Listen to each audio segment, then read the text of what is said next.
go. What's up, everybody? What's up with it? Welcome to Bring It to the Table. Here we are again on another episode. Today we have one and only Cruz Official as our guest. I have my co-host, Mike C. the Champ, and I'm ATX Video Pro, a.k.a. the Video Doctor, Jared Aja. Here we are, guys. So, you know, it's an interesting story on how I met Cruz, because, you know, like all of us, or like most of us in the world, we have hair, right? Yes, sir. And every dapper man who's aspiring for greatness has to figure out how to get that hair to look the best way it can. And through many trials and through many error, I have stumbled upon one of the greatest hair cutter barbers of my time here on the earth, and it's the one and only Cruz Official. So, yeah, man, I found him on Instagram. Me and my chick, we were literally looking for the coolest looking barber we could find, because I keep going to barbers or some bum-ass dude that, you know, ain't got his fashion game right, ain't got tight hair himself. And it's like, how am I going to get any swag from you if you ain't got no swag to give? You know, like, it makes no sense. So I'm like, fuck it. We need to find something cool. And so we found you on Instagram, man. And the pictures and your own swag and the videos you were making, it showed me that it was like you were doing more than the average. The regular people like, yeah, I cut hair. Yeah, but it's like, do you really do the branding? Have you positioned yourself for success? Do you have the confidence enough to, like, believe in yourself, to put yourself out there like you are the best? Because, man, you know, it's a dog-eat-dog world, and as soon as you lift your head up talking about, like, I am somebody, there's all those naysayers, and people be like, man, you don't even cut hair that good, or, you know what I'm saying? It's like, man, shut the fuck up. I'm trying to build a dream. Yeah, you gotta look the part, man. Yeah. You don't want a mechanic working on your car if their car look like trash. Or they got no grease stains. Trash, yeah. You know what I'm saying? So the conversation today is really we're aspiring for, we all have our own businesses. We all have these goals and these dreams of where we want to take our life as men. You know, not only just for ourselves, but we also have women and families and children in our lives. So, you know, it's crazy. It's like we want to do an episode about this topic, like the importance of having children. Yeah. And for those who do have the children, man, it's like, I'm so glad I did it. I'm so glad it happened, because like once you get to an awareness of like, what are we doing here on this earth? Like, what's the purpose? Well, man, I need to carry on my bloodline. I need someone to manage the assets and the empire I'm building, so that when I pass, I have someone to carry on the Aja name. Like, that's important to me. And I'm grateful that I have children because of that. Yeah, I feel like that should be important to everybody, man. Like, because if you build something and you don't have kids, you know, and you have nobody to carry on that legacy, man, that legacy, 90% of the time, it can just die away. Die off, you know what I'm saying? There's countless stories of like generations and names that have just disappeared. And I mean, I think about, even for me, it's like, if like under 10 people died in the Aja Man clan, like the Ajas could be just disappear. Yeah. Like, that's scary. It is. And it's not that I have a connection to all of the Ajas out there, but I know for me and mine, I'm grateful that I have kids. So me too. It's an interesting thing. I know we want to talk about that in the future. Yeah. So again, having children, having women in our lives, having aspirations for ourselves, we want to do our thing, man. And I don't want to be average. I don't want to just be like, just make it. I look like everybody else. I talk like everybody else. I make the same money as everybody else. I have never fit into the mold like that, like ever in my entire life. I agree, and that's when the confidence come in to be able to say, you know what, I'm gonna do this. I want to do this. You can say it, but to believe it, you have to have confidence in yourself. You know what I'm saying? To push forward with that plan. Like, for example, I worked at a pawn shop for 15 years. Okay. And my homie used to always tell me, man, if you think you can really do your music shit, quit your job. Make your music pay your bills. If you can make your music pay your bills, then you good. Ooh, that's a step right there. You know Talk about. I quit my job, You know what I'm saying? Shit didn't work out right away. Yeah. So I had to go get another job. But I never stopped believing in myself and what I wanted to do, even though I went and got another job. You know what I'm saying? That's that confidence that we talking about, man. You have to be confident in yourself. It's very true. Yeah. Cruz, what are some stories on how you built confidence to be where you are? The way I built confidence was one for sure is moving to Austin, making the jump. Okay. I'm from Lubbock, Texas. And Shout why out did Lubbock? 806. Why did you move to Austin? What did that do? I moved to it changed me. I was cutting hair in Lubbock. Everybody's it's a good place. A good place to live. There's a lot of barbers there, a lot of great barbers, nice barbers. But moving to Austin, it was a next step up. Bigger pool, bigger city. Yeah. And growing up in Lubbock, I didn't learn Spanish, so it was So it was just more over there. It's more focused on like speaking proper English, and it was just kind of different. So moving to Austin, the first barbershop I got in was a Puerto Rican barbershop. Oh yeah, you know what I mean? And it was crazy. Yeah. But I knew that's where I had to be because it was close to where I lived, and they were good. You know what I mean? I want to be where everybody's good at. So do you speak Spanish now, or did you speak Spanish yeah, before? so I've learned a lot more Spanish, but I'm still not fluent. Yeah. I'm still not, I can pick it out. I can discern. I got my Duolingo working. Yeah, exactly. But I kept with it, and that right there, that was tough. They think I look like everyone else, but I don't speak like them. Yeah. You know what I mean? Yeah. So that's they just talk to you. You just sitting. Yeah. Yeah. Exactly. And that right there was that made me have to step it up and really like learn the basic stuff, and then cut better as well. Yeah. I had to get better. Anything that they told me, I was taking it in.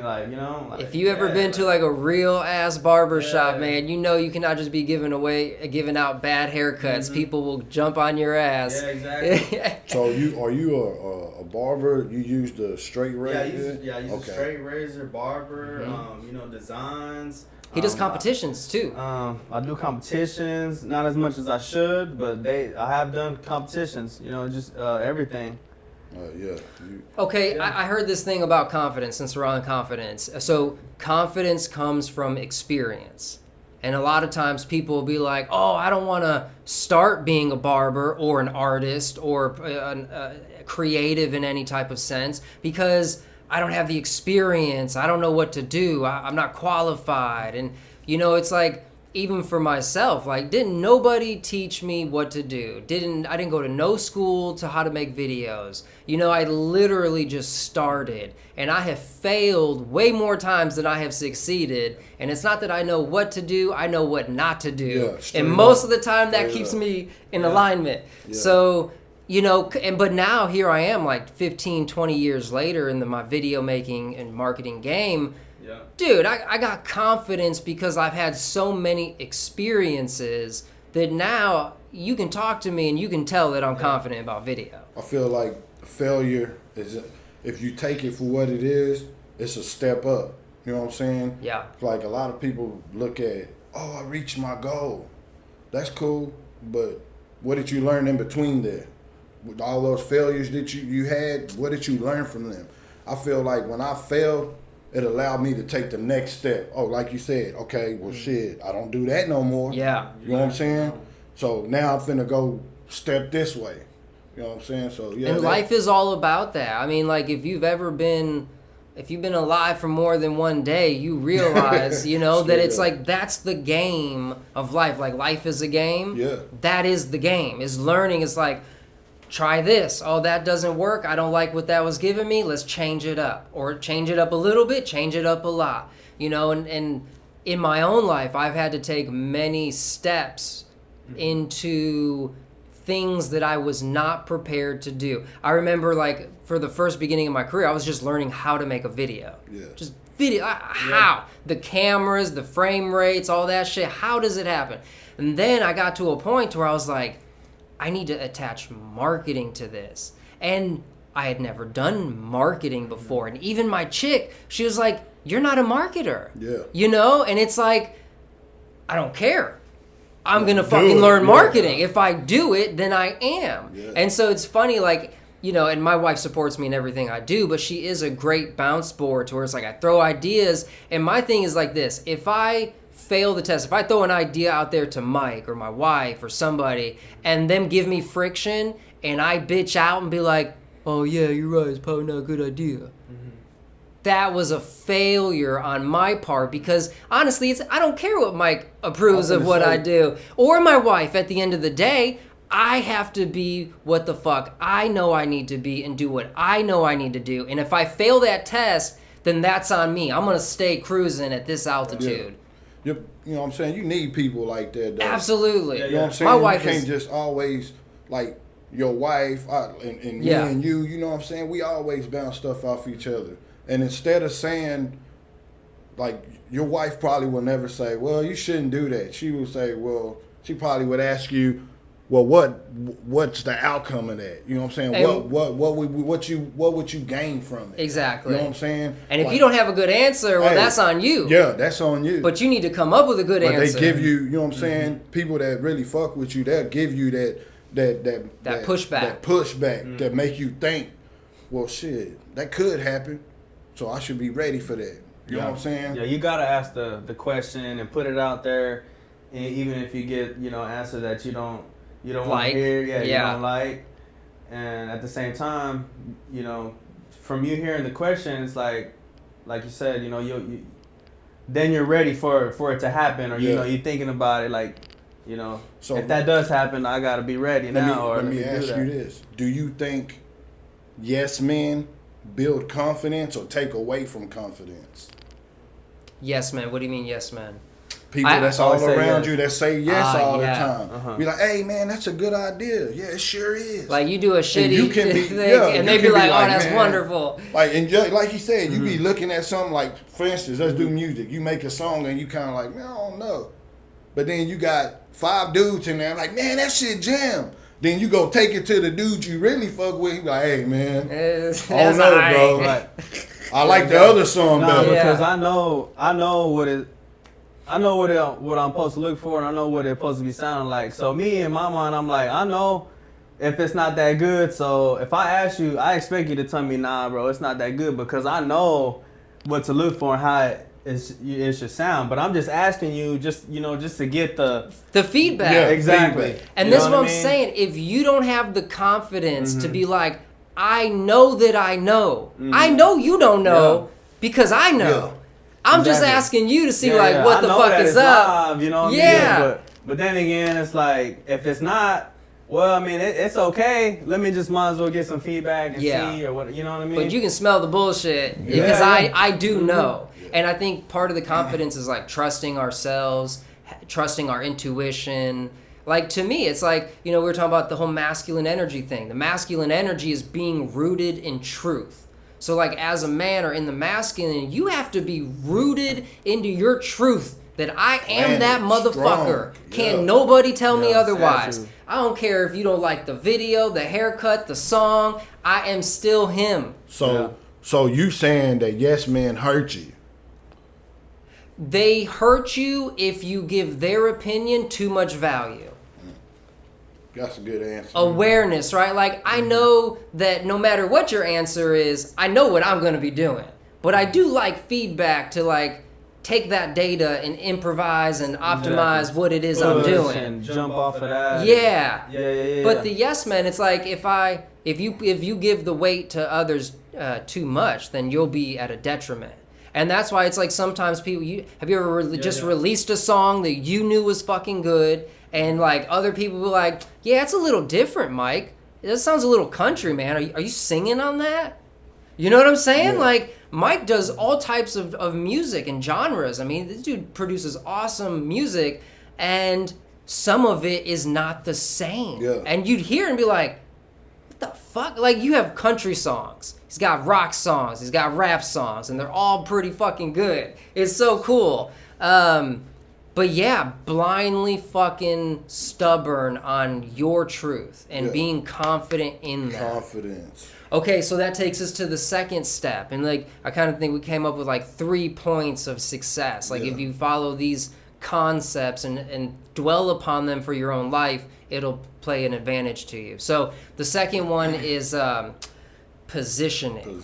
Okay, so once you have the confidence to be like, I am him, I do what I do, and I feel good about it, and I got a gift to give to the world, well, now you have to consciously sit back and be like, how am I going to position myself? And positioning is like how others perceive you. Right. Confidence is how you perceive yourself, exactly. Right? So that goes back to like how, like we were talking about. Sorry if I interrupt you. No, you're good. Yeah, so my confidence was, moving to Austin, starting over, I lost everything in Lubbock, as in, clientele, my family, still over there, most of them. And me moving, that was my confidence to just, run with it, because, I know I have talent, so I got to take it to the bigger city, which I never thought I would ever do in my life. But it just happened. You were positioning yourself. Yep. And then, me being in there and at the first barbershop I worked at, it was, it was hard or whatever, but I had confidence. And then I knew that, I learned what I took away from everything that I learned over there. And it was like, well, now, I got the confidence. Now I got to position myself into another shop. Yeah. I got to go where it's at. That's right, where the traffic is. Yeah, where the traffic's at, where people are more like, out there, in a way that's unique and, social media and like hype, you know what I mean? So I moved from that shop. And not even to like say that shop was bad or nothing, but I was different, I was different, and I knew that I can like, be around people that are a little bit, more like me. Yeah. You see what I'm saying? And when I moved over there, I knew that I had to be fresh. I had to come with it. I couldn't be, That's right, frumpy dumpy. I gotta be live, And when I went over there, it was exactly how I imagined. Everybody's fresh. Everybody's cutting good hair. Yeah. Like bam. I mean, Austin, everybody's like cutting good hair. Yeah. Like for sure, the barbers are crazy. But I just knew that with my confidence, I could be there. I didn't know if I was gonna be able to get in. Yeah. But I was, because I was confident, and then me after that positioning myself in that, and that's how I learned to brand, and that's where it really started taking off. Mike, what's a way that you have positioned yourself, like even in the past? Like, what was a move you made, and the reason you made that move was because you knew it was going to put you in a position that was going to help you succeed in what you wanted to do? Like I said, quitting the job at the pawn shop, man, that was I love working at the pawn shop, man. I got to meet a lot of people, you know what I'm saying? Like, it was, got great deals. Right. You know what I'm saying? I learned about jewelry. I became a jeweler, you know what I'm saying? And at the same time, like, I knew that I didn't want to keep working for somebody else. Yeah. Because that's not something I could give my kids. I can't get up and be like, you know what? I worked here 20 years. Here, y'all can have this shop. Yeah. So, my partner, Top Dollar, shout out to Los. He told me, he was like, look, bro, if you really want to do your music, shit, take that next step. Quit. Don't. Ooh. He say, save you some bread, make sure your rent or whatever you get paid for a month or two. He's saying, quit, bro. He say, quit and go do it. He say, if it don't work, you know what I'm saying, don't stop. Go figure out something else, but keep doing it. Man, so I quit that job and shit. I positioned myself, I went to the studios. Yep. I learned how to record from a great engineer. Shout out to Sam Roberts, you know what I'm saying?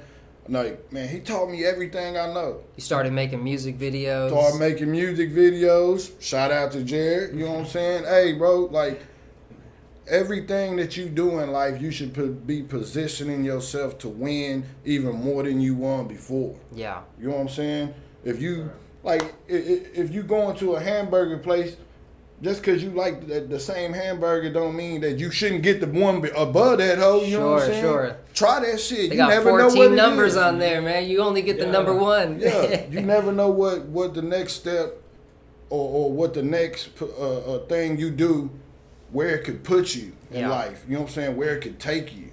It's such an interesting dynamic, man. It's like, even for myself, when I find myself taking those steps, like, you can never position yourself without taking a step. Yeah. Like, you can't reposition without pivoting or changing up shit, right? And so I find that every time in my life when I make that change for a better positioning, some things die and some things crumble, and relationships and friendships and business ideas and all these things, they end up like fading away. And it's like, I kind of felt attached to that. But it's like, you realize it's like, no, that's dying for a reason, because I literally made a change in my life. So it's like, here they are, I'm kind of turning my back a little bit so that I can go focus on a whole bunch of new shit. New stuff that makes me excited and like interested to fucking wake up and do what I want to do every day. The bad thing about when you start to position yourself, like you said, a lot of stuff die off. Yeah. And us as people, we don't know how to let that shit go. Totally. You know what I'm saying? It like you said, it dies off for a reason.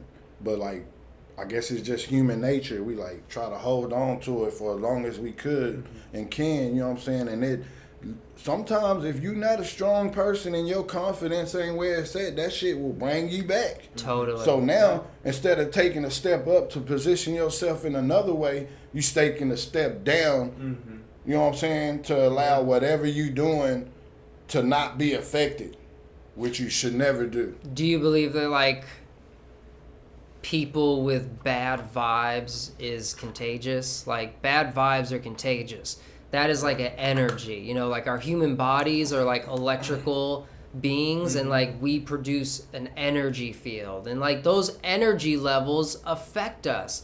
People, you're just down and depressed, and hey, you want to do a podcast episode? No, not really, man. I'm tired. I didn't get a haircut this month. I didn't buy any new shirts. I'm not ready. I didn't position myself for success. Exactly. But man, when me and Mike talk, Mike, I just spent some money on some clothes. I just got a haircut. I just got this. He's like, I got this. And it's like, now what we gonna do? Yeah. Because we positioned ourselves in a way. Now we got to take action. And that leads us to the next thing. Is like, once you have confidence in yourself, once you have an idea of how you want to position yourself in the world, well, now you got to do branding. Branding is the funnest shit ever. That's when you get to be creative. And a fucking star. Yeah. You know? Like, I like that shit. I like doing the promos. I like being on the podcast. I like taking the photo shoots and buying new clothes and getting fresh, you know? If I didn't have branding, if I wasn't an entrepreneur / superstar within my own mind, I would not be doing these things, like flying in helicopters, being in studios, flying drones and producing TV shows and winning awards. That would not be my life. But because I step up and I am that dude, the universe is like rewarding me with all these opportunities and blessings and all that stuff. You put yourself out there. I positioned myself for success. You can do all these things and all that, but if it's not being recorded, being put out there, it's nothing. Yeah. You know, and that's what. And that's crazy because, you know, the era I'm from, I ain't gonna tell y'all what era I'm from. But it is an era. It's an era. We didn't have all of that shit, bro. Like, when I started doing music shit, man, we didn't have no streaming services. We had to go trunk. Man, you want to buy a CD? That's why I said that pawn shop shit, that shit helped me a lot. It was hard to step away from that hoe because when I made music, I sold 5,000 or 6,000 units out the pawn shop to people coming in. Hey, you want to buy my CD? Yeah, sure, throw it in. You know, I love meeting people and hanging out with people. So they vibe with me, I vibe with them, and half of them didn't even like rap music, bro. It was just the personality, like you said, the confidence. Exactly. And I knew me talking to these people, I knew even beforehand, well, if I can get some kind of good energy out these people, I gotta position myself to let them know, hey, I'm gonna be trying to. For sale. Yeah, I got something for sale. I got some branding for you. That ain't in here. The pawn shop was cool. They let me do that shit, man. What are some of your favorite branding practices? So definitely, my favorite, is recording off a quality camera. Photos, videos? Yeah, video. Both? Yeah, Video? Photos are good. Videos where it's at, though. Yeah, videos where it's at. I love doing all the cutting and putting stuff in and try to fit as many as, just different clips and all that in a minute long, because. Well, now it's changed. It's changed now because you can put longer. You can put longer videos now on Instagram and YouTube. Instagram on everything. Like TikTok. All these platforms are different. Yeah, exactly. So now it's like the minute don't even matter. You can just put the whole thing on there. Yeah. But like a little before all that, it was just trying to fit so much stuff in 1 minute. Cruz, I'm about to see how old you is right now. You remember MySpace? Oh yeah. Okay. We in the same. We in the same, man. I was just checking. I met my wife on MySpace, man. No for real? MySpace, Oh man, that's crazy. Dang. Got that internet love. You got that. You got your own song on there, right? That's right. I had a playlist. I got her. It was a remix of T-Pain. Bro, I finna fuck you up, man. All right. We gonna go off subject for a minute. Okay. So when I worked at the pawn shop and we had MySpace, I had this dude that was managing me. Mm-hmm. You know what I'm saying? And to this day, I don't know if anybody believe this story, but he'll tell you. So we was on MySpace and this guy reached out and was like, hey, Mike, I want to do a track with you. And I'm like, man, tell him $1,000. All right. And he was like, cool. He never said nothing else. You know who that dude is today? Who? Kendrick Lamar. No way! Bro. I lost. Official lost. Dang. Wow. Lost. Damn, bro. That's nuts. That is nuts. Yeah, man. So, okay, videos, one of your favorite brands. Mike has been on his editing skills lately. He's been on some Final Cut Pro. Okay. Yeah, man. Mike been getting into them transitions and things, little choppy chop. I myself I think video is the number one marketing tool that we all have available to us, whether you're an individual, a brand, a corporation, a nonprofit. It don't matter, man. It's like in today's society, in today's culture, we interact through video. Yeah. Like my daughter, this blew my mind. Okay, so my daughter has these friends that she FaceTimes, and they hang out in like a group video chat, and she's never met these girls. The only interaction is through video. They're FaceTiming in a group. Mm-hmm. They're on Roblox in a community, fucking rolling around, doing shit with each other. Uh-huh. It's like a proxy for what we used to do. Yeah. I used to go to the mall for 6 hours and walk. I used to just arcades.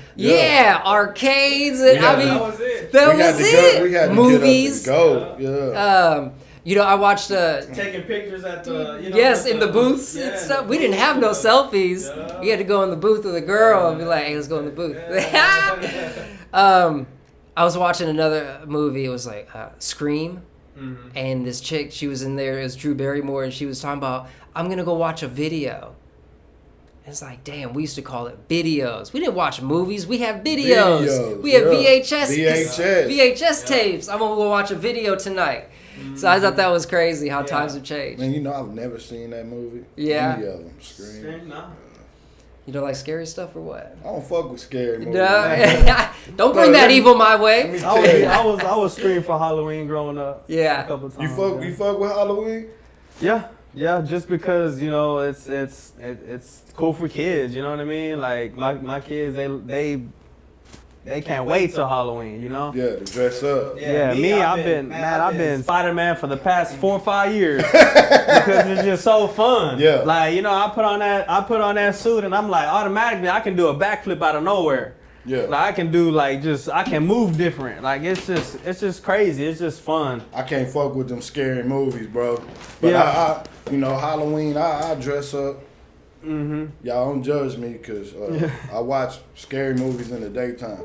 So I can watch something else. Nah, man, hey, scary movies are scary, man. You gotta wash the palette. Yeah, Wash the palette. I got you. Watch that shit, man. That's bro, funny. you ever watch a scary movie and go to sleep? Oh, you get nightmares. Oh yeah, man. no, Don't play with that. Don't play. Yeah, no, I got you on that, man. Like Halloween and like watching movies, that's a totally different thing. Like we ain't doing no Ouija boards though. We was watching this scary movie like probably like a month and a half ago. Watching a movie, man, it wasn't even scary. It was just. I think there's a difference. It's evil. Yeah. Oh, evil is evil. It's different. Scary and the evil is like two different things. You know, like the World War Z, where the fast zombies and they were just tearing shit up. That's scary. Yeah, that's scary. We gonna go raise the dead and channel Satan and all that. It's like, oh, that's some evil shit. Yeah, man. That's how scary it was. Man, it was that scary. I'm like, man, I feel like, man, if I keep on watching this, I'm gonna some months. Yeah. Something. Like, you know what I mean? Like Cruz been acting different. To this. Man, yeah. I'm we turning are that many. on. We going to bed. You know what I mean? Like it's just like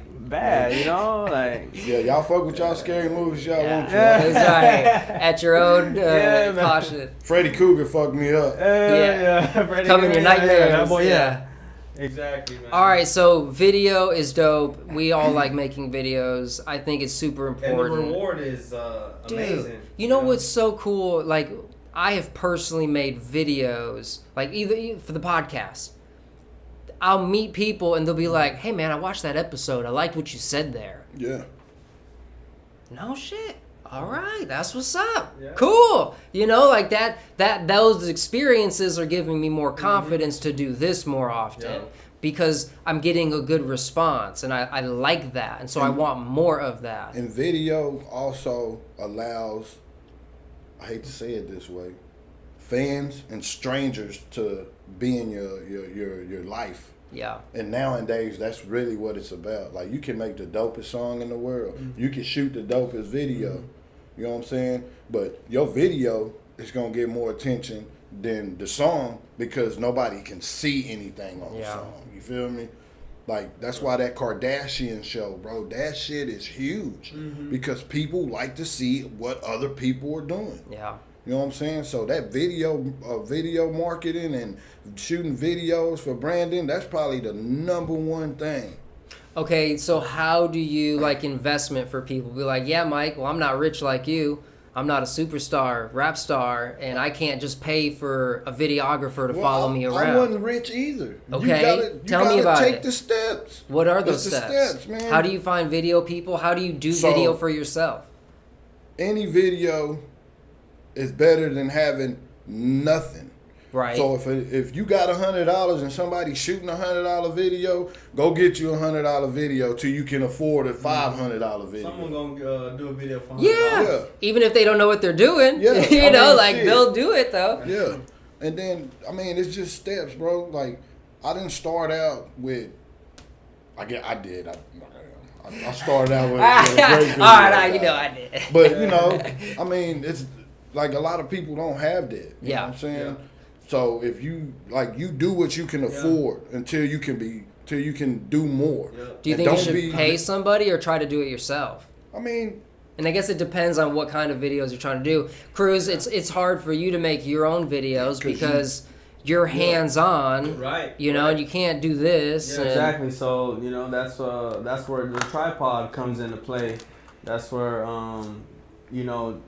doing whatever you can. So like my first camera, it didn't have the flip screen. So when I was making videos, I had a little wallet mirror that I would look and I would put the mirror behind the screen to see if I was positioned right. Yeah. Because I couldn't go around because that's like my next my coworker space. See, you know what I'm saying? That's some like you gotta do ingenuity. whatever you gotta do to put your stuff out there. You know, if you can't hire no one, then you got to do it yourself. Do that shit, and that's what pushed me to do my own stuff and to see others and all that. But man, the videos they came out alright. Respect. Yeah. I've always been surprised at like getting even like a tripod for my cell phone. Putting my cell phone up when I do a video shoot or something, and I'll just set it in the corner. I'll press record, and I'll go do my and then I come back and I look. I'm like, bro, I got a video of me doing what I do. This is dope. Do that like 5 more times. Throw it into TikTok. Put some filters and transitions,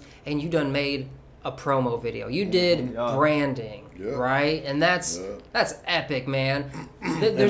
Also, sometimes, you know, if you branding and that shit don't work right away, you might have to rebrand. Remember we was talking about how I changed my name so many times? Totally. A lot of artists do it. You might not pay attention right away, but I didn't catch on. Even though I was doing it, I didn't catch on until like I heard myself say it. Like Snoop Dogg was Snoop Doggy Dogg. Now he's Snoop Dogg. Then he was Snoop Lion. Yeah, Snoop Lion. You know what I'm saying? Then he was Snoop. Right. Well, it's rebranding. He took the same thing that he had and just branded it a different way because it didn't work the first way. Or it did work, but he wanted a different success the second time. I feel like too sometimes you get your name automatically. You know, like sometimes, you know, like people call you what they want to call you, and you know that's how you get your name. You know, like me growing up. Because my name is Cruz, but growing up, I was always being called Cruzy, you know, like, you know, friends, grandparents, like, they call me Cruzy. And then, like, you know, back to, like, you know, doing music and stuff like that, you know, I was in the booth one time, and my buddy Charlie, he was like, man, you Crucial, you know what I mean? And that's how I got the name Crucial. So when I got an Instagram, you know, 12 years ago, that was the name that I put. And it's Cruzy Crucial. And I've just stuck with it ever since. You know, I was happy that I didn't have to, you know, change my name. It just kind of got put out there and I just put it together. Yeah. You see what I'm saying? And you know, everybody's name is different. You know, you can call yourself what you want. Like, you know, people call me Cruzy. Sometimes I hear Crucial and I'm like, yeah, man, because that's just, you know, that's who I am. Yeah. You know? I dig it. You know, you know, I got blessed with that. I like that. Yeah. You know, it's cool when you have a personal brand. Like I went through evolutions of like starting companies and business ideas with people, and we were A-Town Production, not ATX Video Pro, now the Video for Doctors. And, you know, it's like it's all the same thing. I just keep rebranding because you know, I keep optimizing. I keep niching down. And there's nothing wrong with it. No, for sure. It's the evolution, right? It's like that's kind of like how I always say, do you want to be great at a few things or good at a whole bunch of things? Yeah. You know what I'm saying? And when I ask people that, I rarely get an answer that I understand. So I ask them like this. Do you want to make $1 billion or a few million in doing all of this? Yeah. I mean, you can do really one busy. thing and make $1 billion, but do 600 things and get a few million. Yeah. No, I want to work smarter, not harder. Yeah. For sure. You know, again, just to recap, it's like we all have the confidence in ourselves that we're able to do anything we put our mind to. Yes, sir. We have the positioning of a vision of the future that we had the imagination to think of. Like, you thought of yourself as this, you that, me this, and I've positioned myself for people to perceive me that way. And then I've invested time, money, resources into branding. And that branding has been videos, photos, and any other thing, marketing, ad spend, all that stuff. So that's the branding. And now here I am living my life as I want it, as I positioned myself. And life couldn't be any better, man. You know, they say success is the journey, not the destination. So as long as we keep having something to go after, what's there to complain about? You know what I'm saying? I'm going to hit y'all with this before we ride out. Yep. You know, it kind of pertained to everything that we just talked about, man. Through over the years, me and you, we have always, you know, placed our bet on someone else. You feel me? You know what I'm saying? Instead of betting on ourselves. This right here, this is betting on us. This is our shit. This has nothing to you know do what I'm saying? with nobody. If this fails, it's because we did it wrong. Yep. Or we let it fail. You know what I'm saying? When you bet on somebody else, you know, you really putting yourself in position to fail. Yeah. Because what if they have a bad day? Because y'all believe in each other. Yeah. And we believe in ourselves. In ourselves, yeah. Honestly, I believe in myself so much that I was doing bad all by myself. And Mike was doing bad all by himself. See, like, I was at a place where I was tired of partnering with other people that weren't doing what I was doing, which is waking up every day focused on my vision of the future, investing into myself. I don't got no friends. I don't do nothing fun. I fucking hustle. I work towards my vision of the future. And while I was doing that, Mike was doing that for him. And Mike kept getting wins. I've always been impressed. He just got like 3 million streams on Spotify for his latest single. He got a plaque and everything. Dude, in my own personal life, I don't know any other artists that are like, hey, Jared, look at my plaque with 3 million streams. I don't see that, but I see that with Mike. And I'm like, man, you're a fucking winner. I'm a winner. I'm tired of investing my ideas and resources into losers, because there's a lot of them, and we're going to bet on ourselves. I wouldn't even call them losers, though. You know, I feel like everything that we did was just a step into positioning. Yes. You feel me? Like we talking about positioning ourselves. We had to go through that shit to realize that, man, for anybody to follow me, I have to go do that shit myself. When people say, drink out my own water. Mike C done got 3.5 million on his last album. Okay. But when I just tell somebody, hey, man, I do music. Y'all should come fuck with me. Yeah, exactly. Everybody do music. Yeah. Well, I totally agree. So, man, Cruz, thank you for coming, man. That was a cool conversation. It's not easy pursuing the life you want and working for yourself and grabbing your nuts and being like, this is what I do. Come fuck with me. Yeah. If not, that's your loss, man. Exactly. So that's where we're going to leave it. We just brought it to the table. And bam, baby. Yes, Until next time. My man, appreciate y'all.